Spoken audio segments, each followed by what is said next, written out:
रामाय रामभद्राय रामचन्द्राय वेदसे रघुनाथाय नाथाय श्रीसीतया पतये नमः।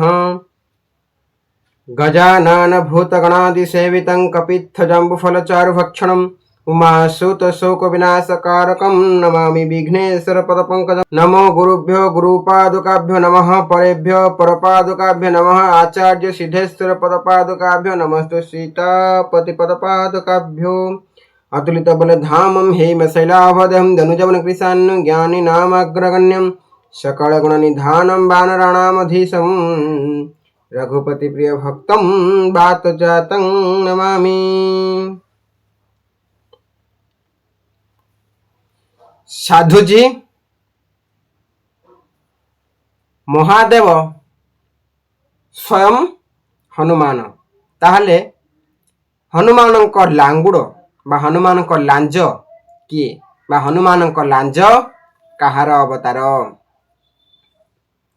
हनुमान लांज माता पार्वती अवतार।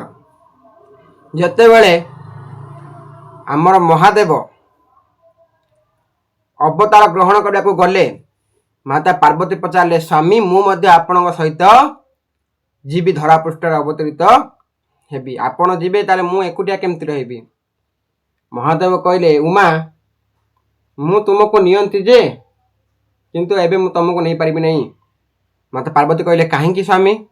सेठी महादेव कहले मो आराध्य भगवान विष्णु भगवान नारायण मानव अवतार धारण करुछंती, तेणुकरी जदि मु मानव हो जीवी ताहा हेले स्वामी एवं सेवक मध्य अंतर रहिब नहीं, तेणुकरी मु बानर हेबी, मो आराध्य नर हेबे मु बानर हेबी। सेठी पार्वती कहले जदि आपण बानर हेबे ताले मु बानरी हेबी।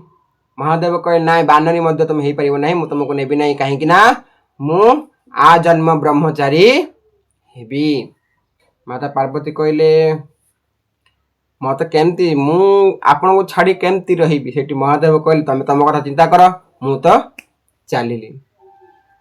माँ पार्वती मन दुख कले। सेठी महादेव कहले हो ठीक अच्छे, तुम जो अवतारित होगा चाहछ ताले कौन हेब तमे विचार कर।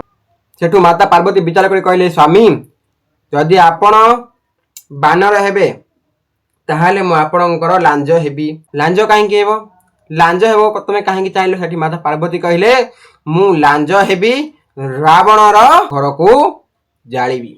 सेठी महादेव कहले अरे रावण सहित तुम शत्रुता कौन?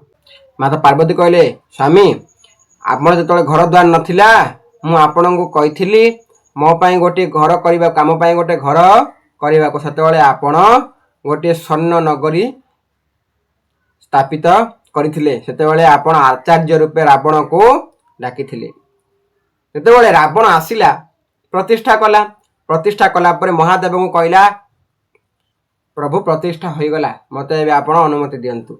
सेठी महादेव कहले अरे तुम आचार्य होइके आसीछ, ब्राह्मण होइके आसीछ, सेमती केमती जीव दक्षिणा माग।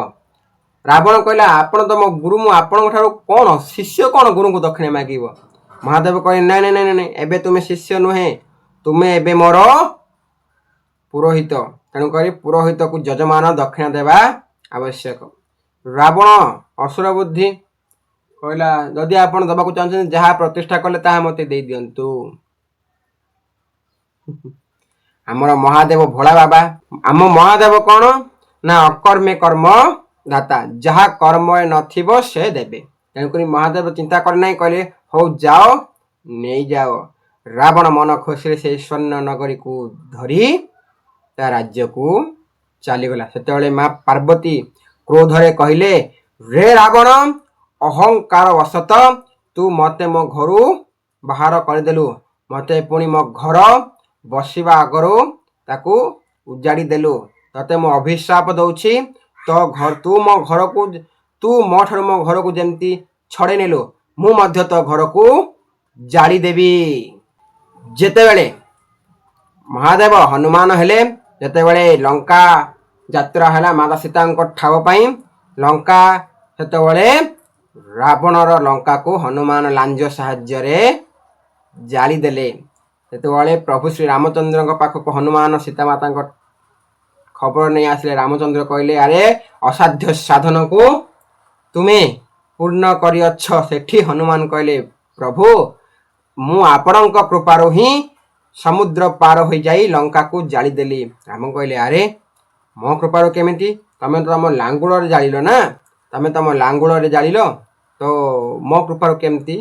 ହନୁମାନ କହିଲେ, ପ୍ରଭୁ ଆରେ ମୁଁ କିଛି କରିନି, ଯାହା କରିଛି ଆପଣଙ୍କ ନାମର ପ୍ରତାପ କରିଛି।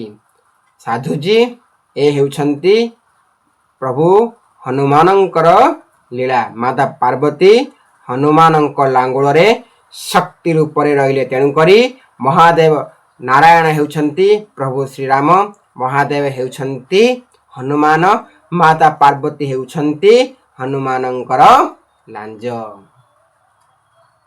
ସୀତାରାମ।